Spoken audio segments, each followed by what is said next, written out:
அன்பை தவிர வேறு எதற்கும் அடங்காத கூட்டம் விடுதலை சிறுத்தைகள். காமராசர் அரங்கத்திற்குள் கொஞ்சம் அடங்கி அமர வேண்டிய தேவை இருக்கிறது. எந்த அரங்கமும் விடுதலை சிறுத்தைகளை நிறைத்துக் கொள்ளுகிற அளவிற்கான அரங்கமாக இல்லை. ஒரு புதிய அரங்கம் நமக்கு தேவைப்படுகிறது. தேசம் நமது அரங்கம். புரட்சியாளர் அம்பேத்கருடைய பிறந்த நாள் விழாவை கடந்த அரை நூற்றாண்டு காலத்திற்கும் மேலாக பல வடிவங்களில் பல இயக்கங்கள் கொண்டாடி வந்திருக்கின்றன. ஆனால் இந்த விழாவை ஒரு புதிய கோணத்தில் கொண்டாடுகிற வரைவை தந்தவர் வீசும் புயல் விடுதலை சிறுத்தைகளின் தலைவர் எழுச்சி தமிழர். இந்த தேசத்தில் சனாதனம் எல்லாவற்றையும் தனக்கானதாக அபகரித்துக் கொண்டிருக்கிறது. உடலின் நிறத்திற்கு ஒரு பொருள், உண்ணுகிற உணவில் சனாதனத்தின் வேறுபாடு, பாடுகிற இசையில் பாடலில் சனாதனத்தின் குறுக்கீடு என சனாதனம் பண்பாட்டு தளத்தில் எல்லாவற்றையும் களவாடி வைத்திருக்கிறது. அண்மையிலே தோழர்கள் கூட வருத்தப்பட்டார்கள். வள்ளுவரை ஆளுநர் மாளிகையிலே இருந்து சிலர் திருட முயற்சிக்கிறார்கள் என்று, வள்ளுவருக்கு காவி சாயம் பூசி இருக்கிறார்கள் என்று கவலைப்பட்டார்கள். வள்ளுவரை இப்போது திருட முயற்சிக்கிறார்கள். காவியை கூட அவர்கள் நம்மிடமிருந்துதான் களவாடினார்கள். எல்லாவற்றையும் களவாடிய இந்த சனாதனம் கொடுப்பதையும் வாங்குவதையும் கூட ஒரு பண்பாட்டு வடிவமாக மாற்றியது. ஒரு சாரார் தான் கொடுப்பார்கள், ஒரு சாரார் தான் வாங்குவார்கள்.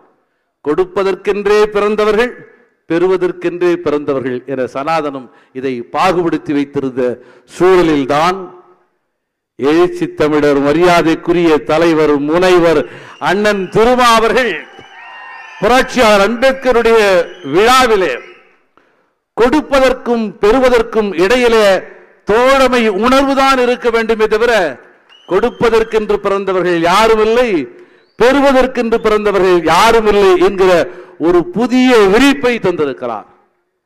அதுதான் எழுச்சி தமிழர் திருமா அவர்கள் உருவாக்கி வைத்திருக்கிற ஒரு புதிய பண்பாட்டு சூத்திரம். கொடுப்பதற்கென்று பிறந்தவர்கள் யாரும் இல்லை. இங்கே விருது வழங்கி பெருமைப்படுத்துகிறோம் என்று சொல்லுகிற அமைப்புகளை நாம் பார்த்திருக்கிறோம். ஆனால் விருது வழங்கி பெருமை கொள்ளுகிறோம் என்கிற சொல்லாடலை இந்த அரங்கத்திலே முன்வைத்தவர் எழுச்சி தமிழர் மரியாதைக்குரிய தலைவர் அண்ணன் திருமா அவர்கள். ஒவ்வொரு சொல்லிலும் ஒவ்வொரு அசைவிலும் எங்களை தொடர்ந்து புதிதாய் செதுக்கிக் கொண்டே இருக்கிறார் எங்கள் தலைவர். புரட்சியாளர் அம்பேத்கருடைய பிறந்த நாள் வெறும் விழாவாக நடந்து கொண்டிருந்த சூழலில் புரட்சியாளர் அம்பேத்கருடைய பிறந்த நாளை ஆயுதங்களை பரிமாறிக்கொள்கிற ஒரு யுத்தக்கள நிகழ்ச்சியாக தலைவர் மாற்றியிருக்கிறார்.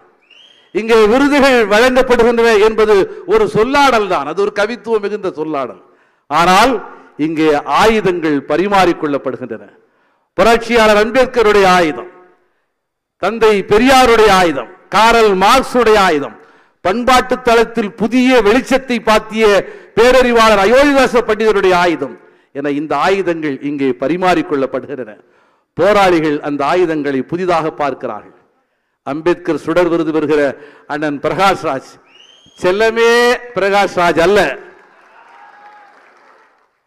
Just asking Prakash Raj. செல்லமே பிரகாஷ்ராஜை இங்கே யாரும் எதிர்பார்க்கவில்லை. ஜஸ்ட் ஆஸ்கிங் என்கிற ஒற்றை கேள்வியின் மூலமாக ஒவ்வொரு இந்தியனின் மனசாட்சியையும் எல்லைகளை கடந்து தொட்டு உசுப்புகிற எங்கள் அண்ணன் பிரகாஷ்ராஜை இங்கே நாங்கள் வரவேற்கிறோம். இந்தியாவின் மார்க்சியம் என்ன காரணத்தினாலோ அறிவு சார்ந்த எல்லாம் அவர்களால் களவாடப்பட்டது. மார்க்சியமும் அறிவு சார்ந்த ஒரு அடையாளமாகத்தான் இந்தியாவிற்கு வந்தது. ஆங்கிலத்தில் தான் தொடக்கத்தில் அதனுடைய கூறுகள் இங்கே வந்தன. அதனால் தானோ என்னவோ இந்திய மார்க்சியம் பார்ப்பனியத்தால் விழுங்கப்பட்டு விட்டதோ என்கிற பயம் இங்கே தொடர்ந்து பேசப்பட்டது. இந்திய மார்க்சியம் உடன்பிறப்பு உணர்வை உயர்த்தி பிடிக்கிற இந்த மண்ணின் விடுதலைக்கான மார்க்சியம் என்பதை உறுதிப்படுத்துகிற ஆகச்சிறந்த ஆளுமை எங்கள் மரியாதைக்குரிய அண்ணன் முத்தரசன் அவர்கள் இங்கே வருகை தந்திருக்கிறார். பல சந்தர்ப்பங்களில் சனாதனத்தின் கோரப்பிடியில் பொங்கி வழிகிற வக்கிரங்களை பார்க்கிற போது நாம் நம்பிக்கை இழந்து விடுகிறோம். இந்த விடுதலை களத்தில் நாம் என்ன செய்ய போகிறோம்?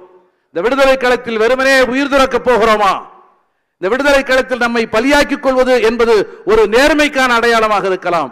ஆனால் அது உண்மையிலே விடுதலை நோக்கிய பயணமாக இருக்குமா என்கிற கேள்வியும் விரக்தியும் வருகிற போதெல்லாம் பகுத்தறிவு பகல்வன் தந்தை பெரியாருடைய வாசகங்களை இங்கே வலுவாக எடுத்து சொல்லி, அதிலும் வழக்கமாக பதிவாகிற ஆண் குரலாக அது இல்லாமல் ஒரு தாயின் குரலாக போராளிகளை ஒசுப்புகிற ஒழுங்குபடுத்துகிற குரல் எங்கள் மரியாதைக்குரிய சகோதரி அருள்மொழி அவர்களுடைய குரல்.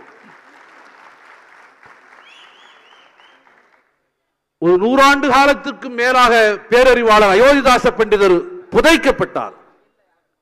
இந்த மண்ணின் பொது நினைவு பரப்பிருக்கிறதே, பொது மனம், காமன் சென்ஸ், அது ஏதோ இயல்பாக உருவாக்கப்படுவதல்ல, அது திட்டமிட்டு உருவாக்கப்படுகிறது.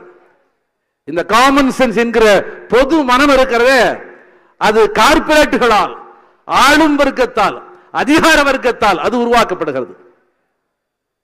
அந்த அப்படித்தான் பேரறிவாளர் அயோத்திதாச பண்டிதர் இந்த மண்ணிலே புதையுண்டு கிடந்தார்.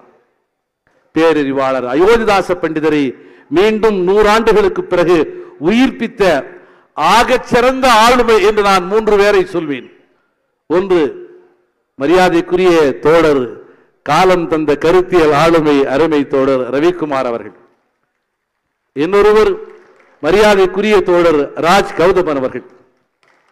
இந்த வரிசையிலே இன்று அருமை தோழர் ராஜ்குமார் அவர்கள், ராஜ் கௌதம் அவர்களுடைய இடத்தில அவர் வரவில்லை என்றாலும் கூட, வயதின் காரணமாக அல்லது நெருக்கடியின் காரணமாக அவர் வர முடியவில்லை என்றாலும் கூட, அவருக்கு விருது வழங்க வேண்டும் என்கிற அந்த பொது மனதோடு, இந்த பொது மனதில் யாரையும் தவிர்த்துவிடக் கூடாது என்கிற உணர்வோடு எழுச்சி தமிழர் என்று மரியாதைக்குரிய தோழர் ராஜ்கௌதம் அவர்களை இங்கே அழைத்திருக்கிறார்.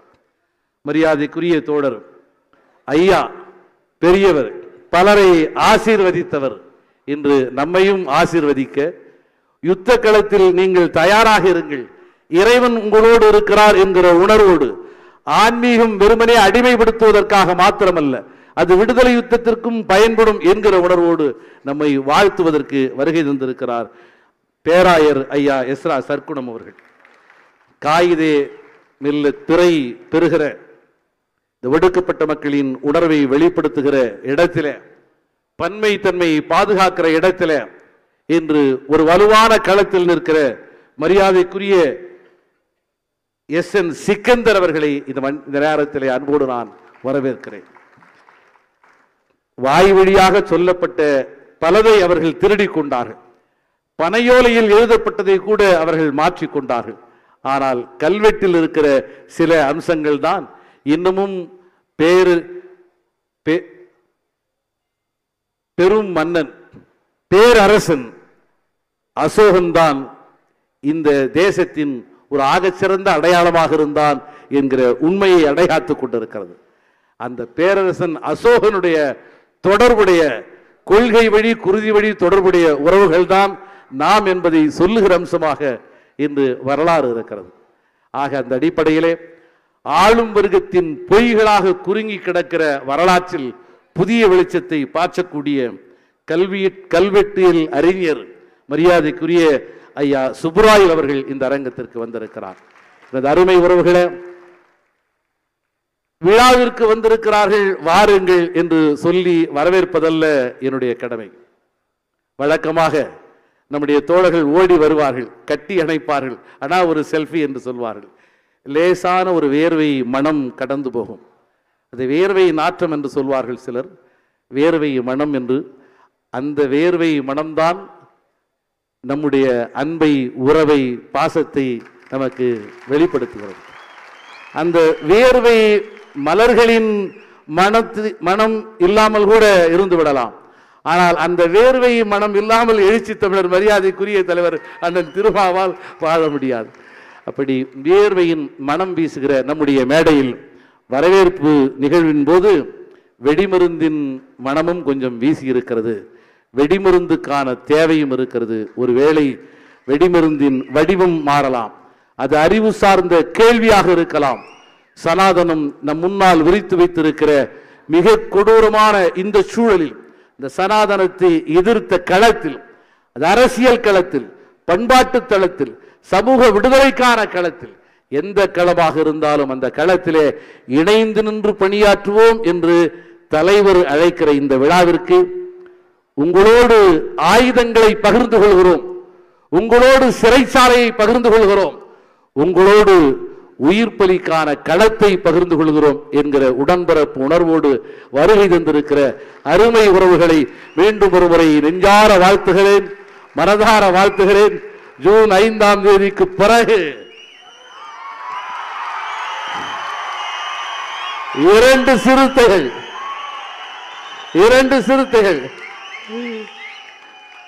அண்ணன் வரும்போது ரொம்ப கடுப்பா செம கோபமாக தான் இருந்தார். கரெக்டாக விழா நேரத்தில் மட்டும் வராங்களேன்ட்டு ஒரு கோபம் இருக்கும். இருந்தாலும் அண்ணனை பார்த்தோன்னே ஒரு அதிர்ச்சி ஆயிடுச்சு. என்ன ஒரு 90களில் பார்த்த தலைவர். சரி, ஜூன் 5ஆம் தேதிக்கு பிறகு எழுச்சி தமிழர் இந்த தேசத்திற்கு புதிய செய்திகளை சொல்வார். ஒரு புதிய வெளிச்சம் வடக்கே இருந்துதான் தலைவர்கள் தமிழ்நாட்டிற்கு விமானத்திலே இருந்து இறங்கி வருவார்கள் என்று ஏங்கி தவித்த காலம் ஒன்று உண்டு.